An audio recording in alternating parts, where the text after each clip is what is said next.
Have you ever worried about someone breaking into your home? You've probably got locks, maybe an alarm system. But what if I told you one of the most ingenious, low-tech, and downright clever security devices was invented not in Silicon Valley, but during the chaos of World War II? It's a forgotten piece of history that's still baffling people today. This isn't about complex electronics or laser grids. It's a simple mechanical marvel born from necessity. Picture this: Europe, 1940s. Sabotage and espionage are rampant. Special Operations Executive, or SOE, a secret British organization, needed a way to know if their safe houses had been compromised. They needed something subtle, something a trained enemy agent wouldn't notice but would instantly alert the operative upon their return.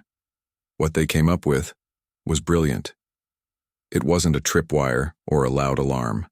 It was a tiny, unassuming device hidden inside the door lock itself. To the naked eye, the lock looked perfectly normal. You could insert a key, turn it, and the door would open. But here's the genius part. This special lock had a hidden memory. It was designed to be set in a specific state by the person leaving the house. If anyone else, say a suspicious officer or an enemy spy, used a different key, a skeleton key, or even the correct key without knowing the secret, they would unknowingly trigger a tiny internal pin. This pin would shift a fraction of a millimeter, completely undetectable from the outside. The door would still open and close. The intruder would search the room, find nothing, and leave, thinking they were in the clear. But when the SOE agent returned, they wouldn't just barge in. They had a specific procedure. They would insert their key and turn it, but only partially. At this specific point, they could feel for the state of that hidden pin. If it was in its original position, all was clear. But if it had been moved, they would feel a subtle difference in the key's resistance, a tiny click that wasn't there before. That was the signal. The house was compromised. Do not enter. Gather your team and disappear. This device, known as an indicator lock, saved countless lives. It gave agents a crucial advantage: information. They knew they were being watched without the enemy knowing they knew. It's a masterclass in asymmetrical security, where the defender has a hidden, low-cost advantage over a powerful attacker. So, how exactly did it work? Let's dive into the mechanics. Most of these locks were based on standard pin tumbler designs, the kind you probably have on your front door right now.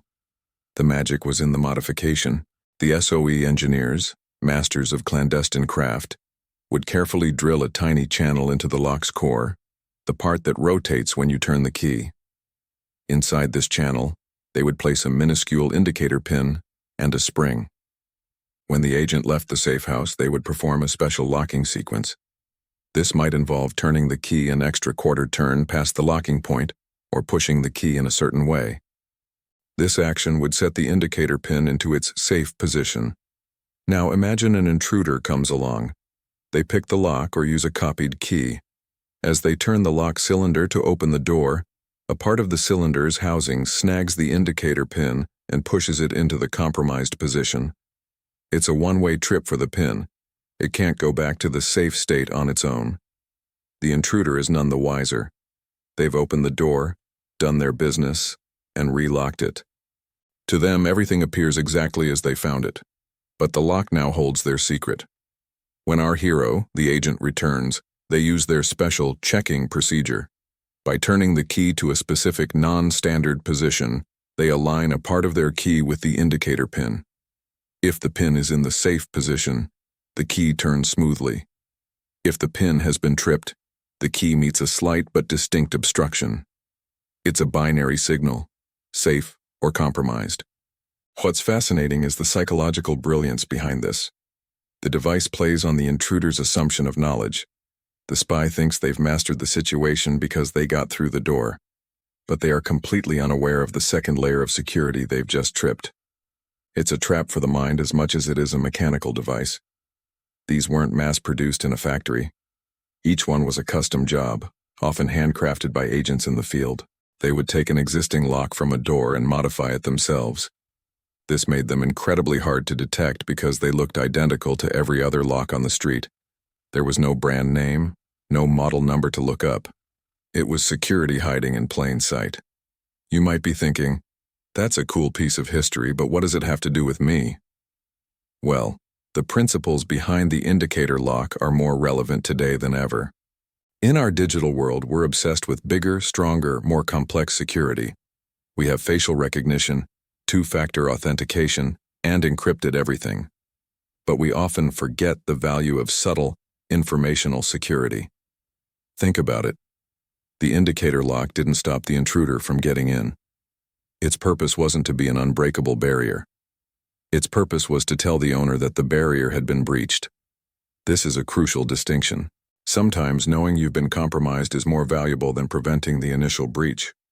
This concept is used in cybersecurity all the time. It's called a honeypot. Security experts will create a fake, vulnerable system filled with bogus data. They let hackers break into it, and then they study the hackers' methods, track their movements, and learn how to defend against them, all without the hacker knowing they're in a digital sandbox. Just like the SOE agent, the security expert gains the upper hand through information. Even in the physical world, modern versions of this idea exist. There are simple, affordable devices you can place on a door or drawer that will visually indicate if it's been opened. Tamper-evident seals on medicine bottles or sensitive packages use the same philosophy. They don't stop you from opening the item, but they provide undeniable proof if someone has. The SOE indicator lock is a testament to human ingenuity under pressure. It reminds us that the most effective solutions aren't always the most powerful or the most expensive. Sometimes they're the cleverest. It's about outthinking your opponent, not just overpowering them. It's a silent guardian, a mechanical whisper that says, someone was here. So the next time you lock your door, think about the hidden history inside that simple mechanism. Think about the secret agents who trusted their lives to a tiny pin and a subtle click. The forgotten door trap of WWII is more than just a spy gadget. It's a lesson in security that proves the smartest defense isn't always the one that shouts the loudest, but the one that whispers a warning only you can hear. Thanks for watching. If you found this piece of hidden history as fascinating as I did, make sure to hit that like button and subscribe for more stories of forgotten engineering and clever inventions. See you in the next one.